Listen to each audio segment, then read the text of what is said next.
we just arrived.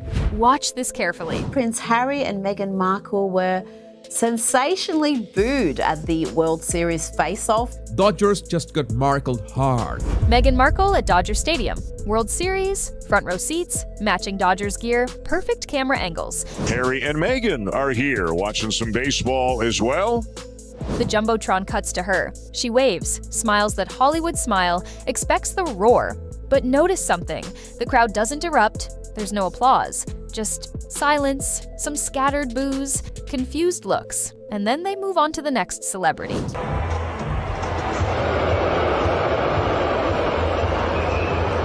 All right, you heard that.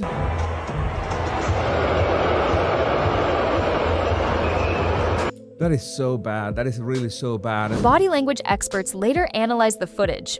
Her smile faltered for just a split second. Harry looked down. The energy shifted. This wasn't a casual date night. This wasn't innocent baseball fandom. This was a calculated PR play that backfired in front of 50,000 people and millions watching at home. This is the story of how Meghan Markle tried to hijack the Dodgers World Series victory and how an entire city of fans said, "Not today." What's up, GossipSlice fam?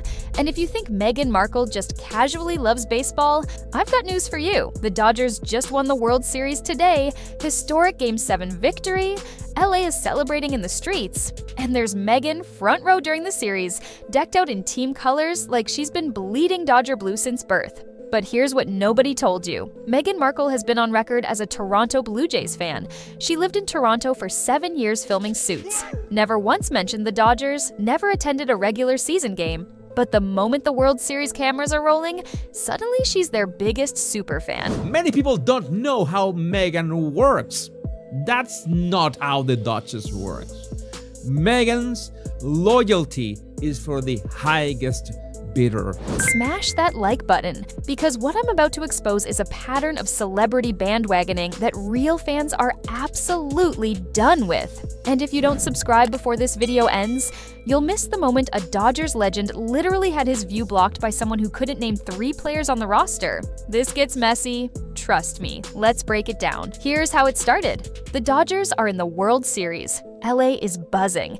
Every true fan who suffered through losing seasons, heartbreaks, and near misses is glued to their screens. And then, out of nowhere, Meghan and Harry appear in front row seats. Not just any seats, the most visible, most expensive, most camera-ready seats in the entire stadium. Why are they in the most important row at a World Series game? This was not my intention. I just happened to be here because somebody gifted these seats to me. Matching Dodgers caps, navy blue outfits, picture-perfect positioning, and reportedly, sources say those seats cost upwards of $50,000. But here's the kicker. Insiders claim Meghan has never expressed interest in baseball before this moment. Not once, not in interviews, not on social media, nothing. Yet here she is, waving at cameras like she's been tailgating since the 90s. Real Dodgers fans immediately smelled something off. One fan tweeted, "Where was she in April? Where was she during the rebuild years?" Another said, "She can't name 5 players, but she's front row at the World Series? Make it make sense." And it gets so much worse. Why should they be on the front row? Where is your son Archie, Harry? Why are you always dragging your bride? How much did they pay for this? That is a big difference. How much did they pay for this? Or was this some kind of exchange? You know, looking at Harry and Meghan in those seats really made a lot of people angry. Let me break down exactly what happened here.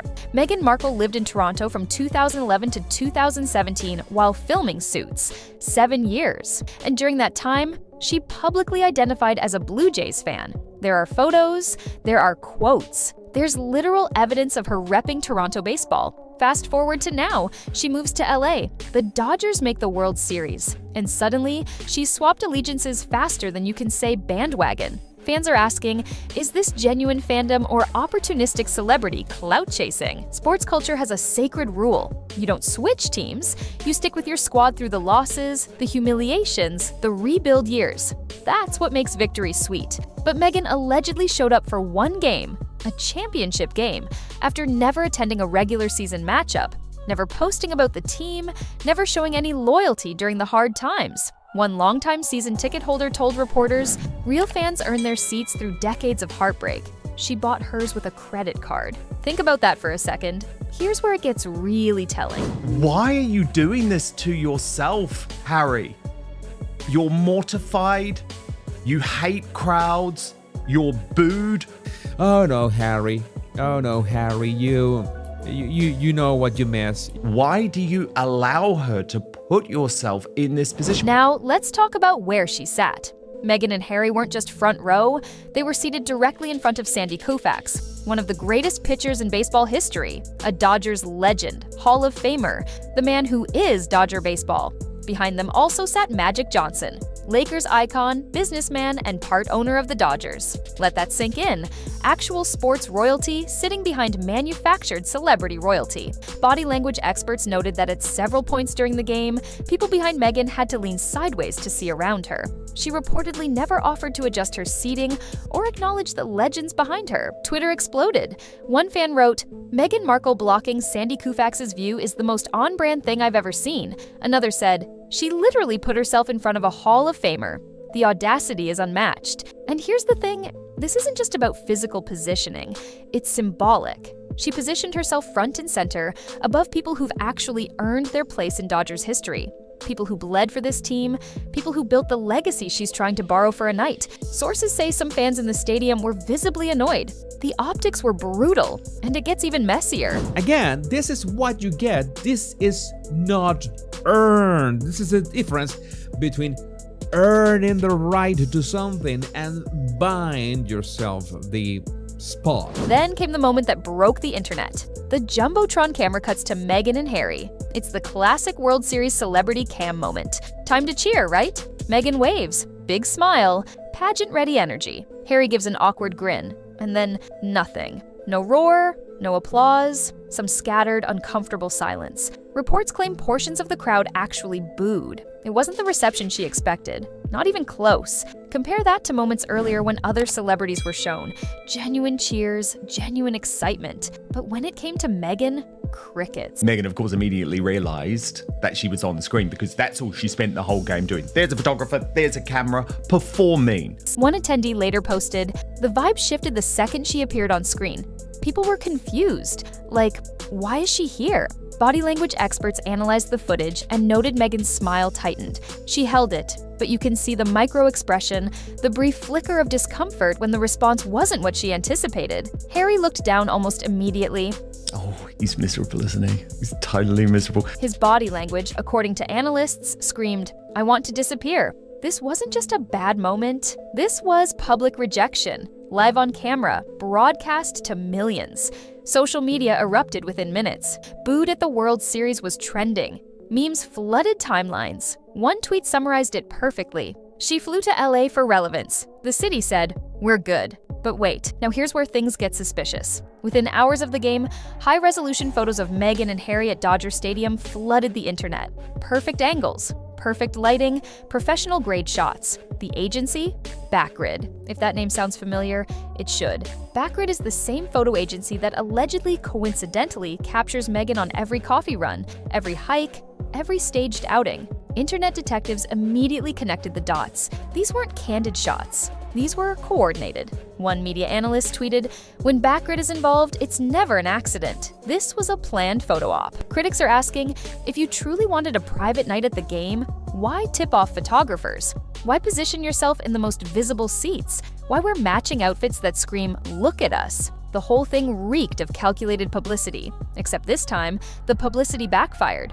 Real fans saw through it. The internet saw through it. Even casual observers were asking, why does someone who claims to hate cameras keep finding them? One comment summed it up. "She's allergic to privacy and addicted to cameras. Pick a lane." Sources say the rejection stung harder because this wasn't just fans being mean, it was fans being indifferent. And in Hollywood, indifference is the ultimate insult. And this is where things got uncomfortable. The internet didn't hold back.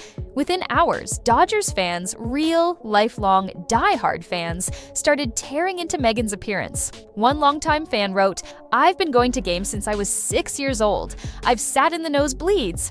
I've watched us lose heartbreakers. I've earned my fandom. She showed up once for a photo op." Another said, "Where was she when we were rebuilding? Where was she during the tough seasons? Oh, Oh, right. She was a Blue Jays fan. Sports culture doesn't forgive bandwagoning. It's one of the cardinal sins. You don't get to cherry-pick the glory moments without enduring the pain. And Meghan, according to critics, did exactly that. She allegedly showed up for the biggest game of the series, dressed the part, smiled for cameras, and acted like she'd been there all along. But real fans, they know. They can spot a fake from a mile away. One Reddit thread titled "Meghan Markle is not a Dodgers fan" went viral. Fans compiled receipts, her past support for Toronto, her complete lack of Dodgers mentions before this series, her inability to name players. The consensus was brutal.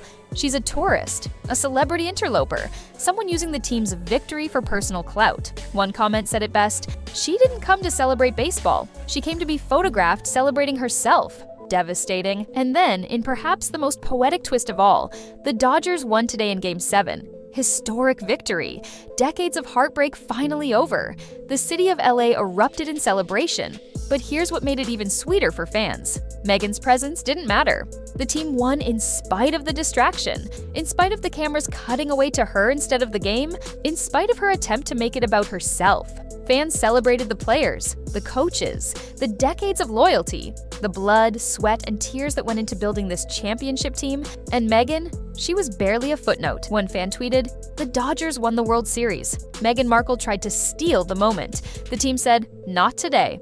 Respect." Another said, "She wanted to be part of history. Instead, she became a meme." Even sports analysts noted the irony. Meghan positioned herself at the center of the biggest baseball moment of the year, and somehow still ended up being irrelevant to the story. The victory belonged to the fans. The real fans. The ones who suffered through every losing season and never gave up. Not the celebrity who bought a front row seat and called it loyalty. Let that sink in. So here's what really happened. Meghan Markle showed up at the World Series. Front row, matching gear, perfect camera positioning. Backgrid photographers ready. She wanted applause. She got indifference and alleged boos. She wanted to be part of the celebration. Fans rejected her as a bandwagon fake. She blocked a baseball legend's view. The internet roasted her for the audacity. She tried to steal the spotlight. The Dodgers won anyway, and she became irrelevant. See the pattern? She claimed she wanted privacy, but she positioned herself in the most visible seats on Earth. She claimed to be a fan, but she couldn't name 3 players and swap teams for convenience. She claimed to be relatable, but she spent $50,000 on seats while real fans scraped together money for nosebleed tickets. This wasn't about baseball. This was about relevance. And when the cameras finally found her, when the jumbotron finally gave her the moment she allegedly craved, the crowd said no. That's the devastating truth about celebrity bandwagoning. Real fans will always see through it. And in LA, a city that worships authenticity in sports, being fake is the ultimate sin. The Dodgers just won the World Series in Game 7. Historic victory. But Meghan's attempt to be part of that story? Already forgotten. So GossipSlice fam, there you have it. Meghan Markle tried to crash the Dodgers World Series victory, and the fans weren't having it. Real talk, do you think she's a genuine fan or just chasing cameras? Drop a baseball emoji in the comments if you think she's a bandwagon faker. Drop a crown emoji if you think fans are being too harsh. And if you think blocking Sandy Koufax's view was the most Meghan thing ever, drop a laughing emoji in the comments right now. Like this video, smash that subscribe button, and hit the notification bell so you never miss when we expose the truth. This is GossipSlice, where we serve the truth one slice at a time. I'll see you in the next one. Peace!